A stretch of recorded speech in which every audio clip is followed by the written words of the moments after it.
তোর ভাষণ বন্ধ কর, আমাদের বেতনটা কি করে বাড়বে আগে বল।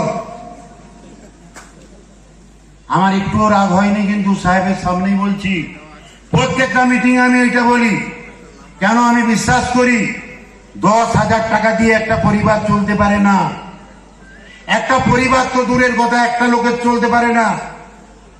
সকালবেলা 1 কাপ লিকার চা, একটা লেডি বিস্কুট,